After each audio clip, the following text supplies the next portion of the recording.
अगर मैं आपसे कहूँ कि लाखों लड़कों की फर्टिलिटी धीरे धीरे खत्म हो रही है और उन्हें इसका पता भी नहीं चल रहा, तो क्या आप विश्वास करेंगे? और सबसे डराने वाली बात कि जब तक शादी होती है, जब तक बच्चा प्लान होता है, तब तक कई लोगों का स्पर्म क्वालिटी काफ़ी ख़राब हो चुका होता है।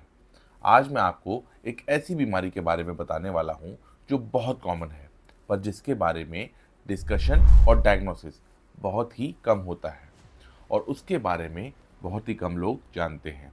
नाम है वेरिकोसील।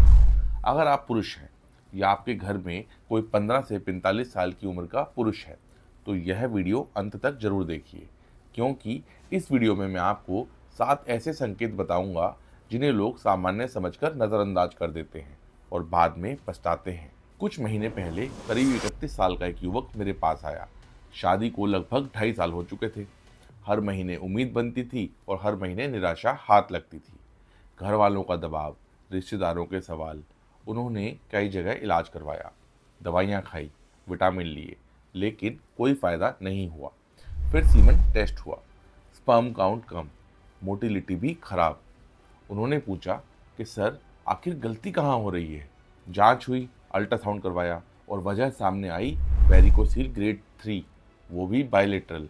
उन्होंने कहा, लेकिन डॉक्टर साहब, मुझे तो बस कभी कभी हल्का दर्द होता था, मैंने तो इसे कभी बीमारी समझा ही नहीं।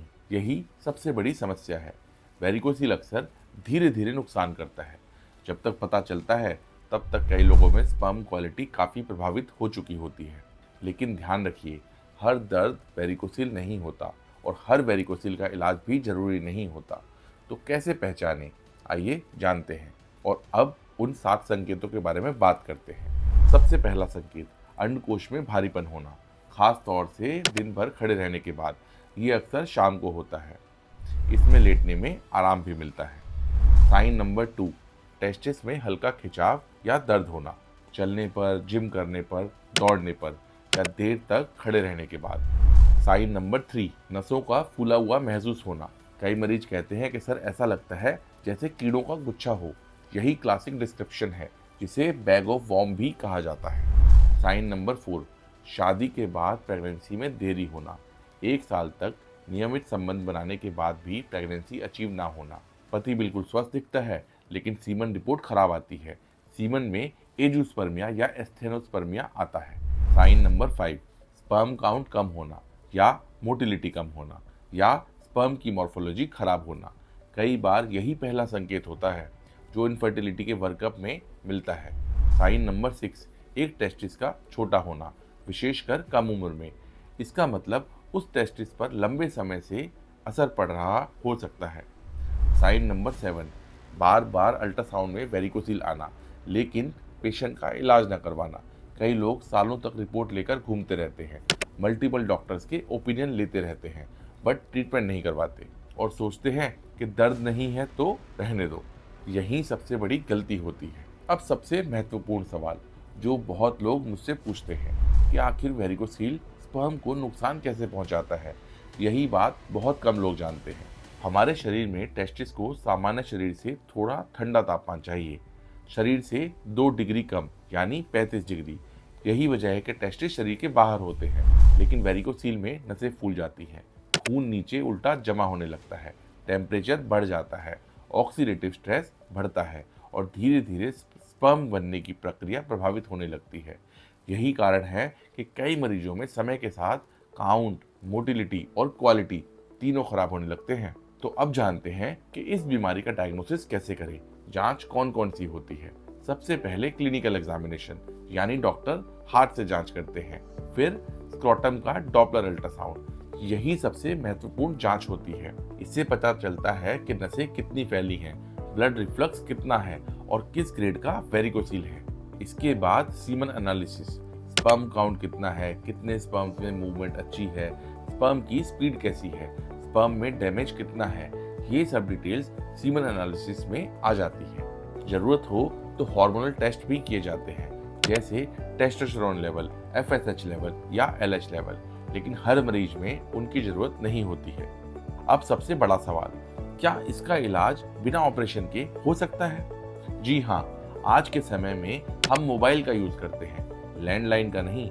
मेडिकल फील्ड में भी टेक्नोलॉजी और साइंस का यूज करके हम बिना चीरे टाँके के वेरिकोसील को ठीक करते हैं, जिसे कहते हैं वेरिकोसील एम्बोलाइजेशन।